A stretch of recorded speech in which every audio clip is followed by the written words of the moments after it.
Hello students, good evening. मैं तौफीक खान आपका अपनी क्लास में बच्चों बहुत बहुत स्वागत करता हूं।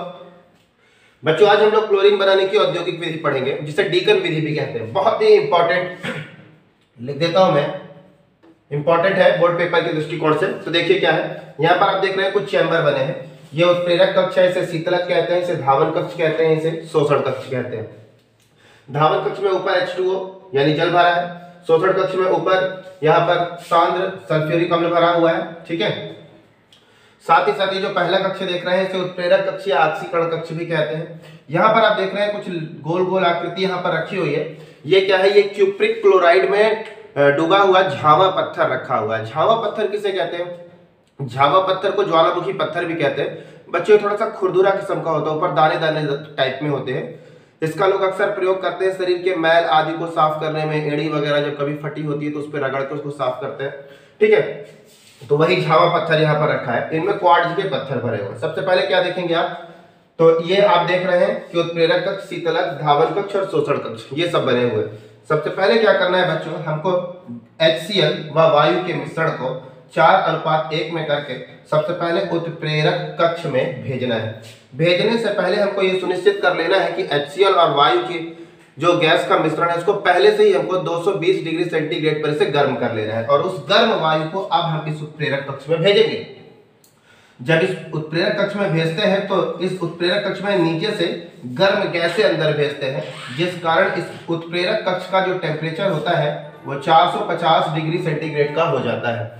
अब इस टेम्परेचर पर क्यूप्रिक क्लोराइड उत्प्रेरक की उपस्थिति में HCl और वायु जो है वो आपस में क्या कर लेता है, क्रिया कर लेता है। और क्रिया करने के बाद क्लोरीन तथा HCl की जल वाष्पें और साथ ही साथ वायु और साथ ही साथ जल की वाष्पें भी बना लेता है। यानी क्या देख रहे हैं, जब HCl और वायु अंदर प्रवेश करता है तो इनके बीच में रासायनिक अभिक्रिया होती है। और रासायनिक अभिक्रिया होने के बाद बच्चों क्लोरीन गैस के साथ साथ क्या बनता है, क्लोरीन गैस तो बनती ही है, साथ ही साथ हाइड्रोक्लोरिक अम्ल की वाष्पें तथा जल की जल वाष्प बनती है।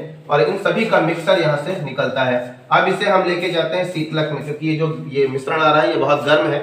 इसे हम शीतलक पर लेके जाते हैं। शीतलक क्या काम करता है, हमको ठंडा करने का काम करता है। ठंडा होने के पश्चात वो नली से होकर कहाँ पर पहुंचती है, वो पहुंचती है धावन कक्ष में। धावन कक्ष में क्वार्ट्ज के टुकड़े बीच में भरे होते हैं, यहाँ झावा पत्थर भी भरा हो सकता है। ठीक है, तो यहाँ से क्लोरीन, हाइड्रोक्लोरिक अम्ल की वाष्पें तथा जल वाष्प ये सभी अंदर आती हैं। और आने के बाद ऊपर से गिर रहा जो जल है वो क्लोरीन में उपस्थित हाइड्रोक्लोरिक अम्ल की वाष्पों को साफ कर देता है, अलग कर देता है।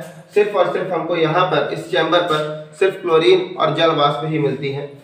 यहाँ पर HCl की जो अशुद्धियां हैं वो हट जाती हैं। अब यहाँ से क्लोरीन, यहाँ से देखिए क्लोरीन तथा जल वाष्प नली से गुजरकर अब शोषण कक्ष में पहुंचती है। शोषण कक्ष में ऊपर से सांद्र H2SO4 गिराया जाता है। सांद्र H2SO4 क्लोरीन में उपस्थित जल वाष्प को अवशोषित कर लेती है। और अवशोषित करने के बाद शुष्क क्लोरीन गैस नली से बाहर हो जाती है। ये थी बच्चों डीकन विधि। तो आप विधि में इसको लिखेंगे, लेकिन आपको पता है विधि से ऊपर चित्र बनता है और उसके ऊपर सिद्धांत लिखा जाता है। तो सिद्धांत इसका क्या है, रिएक्शन इसका क्या है?